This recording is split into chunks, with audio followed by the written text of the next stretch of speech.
Hi,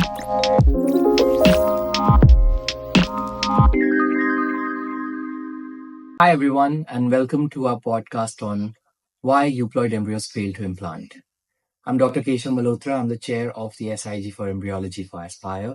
And with me, I have Danilo. Danilo, can you introduce yourself? Thanks, Keshav, and thanks for having me. I'm Danilo Cimadomo. I'm an embryologist working as Science and Research Manager at General Centers in Italy and as a Director of Innovation in Embryology for the EVRMA Global Research Alliance. Awesome. Danilo, I think all of us have read your paper on why euploid embryos fail to implant. So I'm going to start with a basic question. What drove you to research this topic? Well, it's a dilemma. It's always been a dilemma. So we going around at congresses in Italy, worldwide, people were kept asking, "Do you have any explanation why this happened? What we should investigate more and this and that." Yeah. And so, we sit together with colleagues in a sort of multidisciplinary team, so gynecologists, molecular biologists, embryologists, all together, and we said, well, maybe we should run like a systematic review and meta-analysis. And that's what we did. And that's amazing because through that review, there was so much information that was disseminated. Like even in your talk yesterday, when you presented that table with all the different factors that can actually affect implantation, we'll come to that.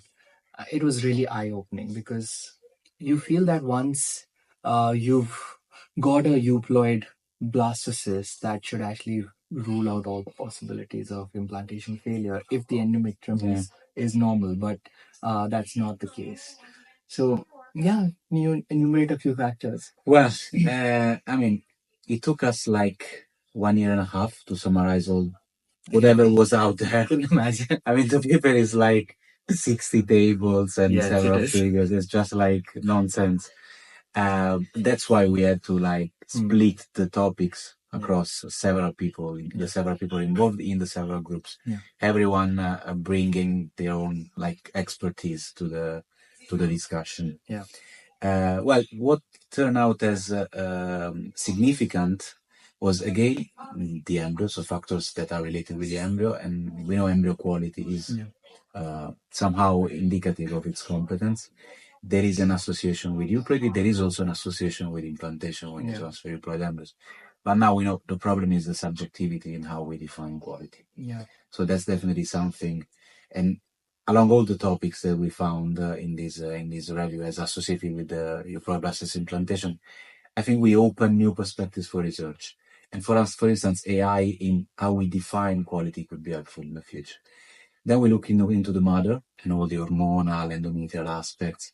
And apparently age, slightly, but still it is associated. So that there might be something associated with like aging in the endometrium itself. So as you said, there is a lot we still need to investigate in the endometrium itself.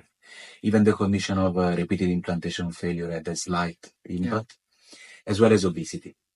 So this is also extremely important. Maybe it's some sort of back to the future to go back to nutrition, but I think now that we are transferring euploid blastocysts, we can rule out the most impact of the embryo, the highest impact of the embryo. We can like focus again on men, women, the couple itself, the endometrium, and other aspects. So when we're transferring a euploid blastocyst, what kind of an implantation rate are we expecting? Well, I would say that the best embryo you can have, like day 5, excellent quality in a woman below 38, non-obese, this kind of thing. I think you should aim for 65%. Something like that. That's at least what Jason Franesiak also showed in his talk after mine. So he showed that when they reach like 85% of application of PGT in the center with 39 years old women age, from 2017 they plateaued. So they are not increasing beyond 65%. So in my view, for what we can ensure nowadays, the highest you can get is that. So that's not everything. So that's still like 35% that we need to cover. Figure out. Yeah. Okay. So broadly speaking, we have maternal age as one of the determinants, and you're saying that above 38. Yeah, there is a slight 5% reduction. Okay. And then you have BMI. So BMI, obesity, like over 30. Over 30. Mostly because of miscarriage in that case. and then lab factors. Yeah, there's also some lab factors. What we notice is mostly the biopsy protocol. Okay. But I mean, as we were discussing yesterday, I think we need definitely more data on that because there's still like the expertise of the operators that we cannot rule out when putting data together in the same meta-analysis. But for our viewers out there, broad aspects from the laboratory, like how many cells to biopsy, to rebiopsy or not to rebiopsy, like what quality would result in a better outcome, day 5, day 6, etc. What are your views on these? Well, I think that if you look at the data from like highly experienced centers, you should set your number of cells retrieved around 5, no more than 10. Yeah. Although you can get maximum 15 according to a study that I showed, a study by Neil and colleagues. So that should be pretty much the number you should see there. Then rebiopsy, in my view, is always something you should do because in the first place you were doing PGTA to rule out an embryo. So if you don't get a result, you should rebiopsy the embryo. And what we are doing in our center is that we are providing that free of charge, so that there's no additional cost. What you should be aware of is not to get too many inconclusive results. So that's, in my view, the most important KPI when it comes to PGTA. So no result rate. So the amplification rate after biopsy. After biopsy, so you should sit somewhere around 2-3%. If you look at the preponderance of the evidence from the most important like centers worldwide. Then again, I said day 6 or 7 and low quality embryos, they could have a lower chance of implantation. Not, I wouldn't say more like higher subjectivity to implantation failure or poor outcomes per se. Sorry, non-implantation failure, lower results in terms of inconclusive results or degeneration rate after warming. But yes, they have a lower implantation. So that's something that we need to acknowledge. Because again, here, I mean, I probably don't understand this enough yet, that a day 5 euploid blastocyst and a day 6 euploid blastocyst, like in my view, should probably have similar implantation rates if the quality is the same. Yeah, the quality is more important for sure. Like when you look at Euploid rate and you adjust for the quality is more important at the day of development. But there is still a slight association, like decrease in implantation when you transfer Euploid embryos, they are slower. And if you look at some data that also our group published, like Giovanni Coticchio, Kenji Ezoe was part of the paper, they show that day 5, 6, and 7, these embryos are different already from the time of prenuclei fading. So it's just like as if there's something inherent to these embryos that is telling us that they have like a lower competence throughout development. In this particular scenario, maybe an added selection through morphokinetics or AI could help us in standardizing results? Yeah, it depends how lucky you are in terms of number of embryos that you could obtain. Because, that's true, because we're also looking at the age bracket. Because I think that the whole issue with AI at the moment is that most of the data are reported across the whole cohort of embryos produced in that center. So, but we need to look at that in intra-cohort analysis. So each patient is different. Each patient has its own embryos, and each patient maybe has only one euploid to transfer. So in that case, embryo selection is not going to add much more, and AI neither. But I think that would be extremely important in centers that don't apply PGTA for whatever reason, regulation or expertise or whatever, or cost, and to patients that produce many embryos, among which you can select.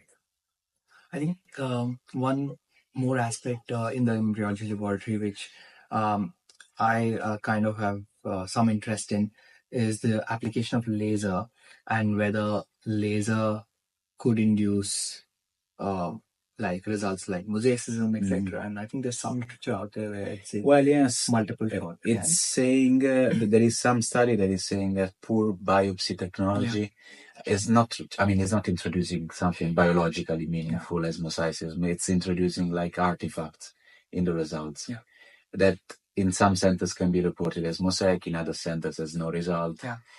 So it goes without saying that you should standardize your technology. Absolutely. And that's why I was saying that the main KPI when it comes to PGT, in my view, in the lab, is no result rate. But do you also feel that the amount of mosaicism that the lab is reporting should also be a KPI?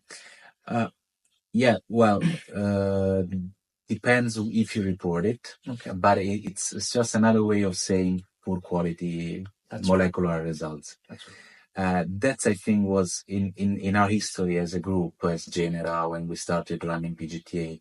The advantage of our group was that we had molecular biologists and embryologists together working in setting up the technology. So we could talk to each other and adjust the results in the lab and in the molecular biology lab. So this communication helped us improving. And so that's why you understand what does it mean to have a poor quality molecular outcomes or no result, and how to adjust how many cells, how many laser shots, how many people involved, when to say that a person is like expert enough to run the technology clinically. So that all goes back to communication. And I think in the field of IVF in general, we need to talk more among each other in the different areas of patient journey. Absolutely. So, just coming to the summary of what we've spoken today, there are lots of factors that can actually affect implantation. Euploidy or ploidy is just one of them.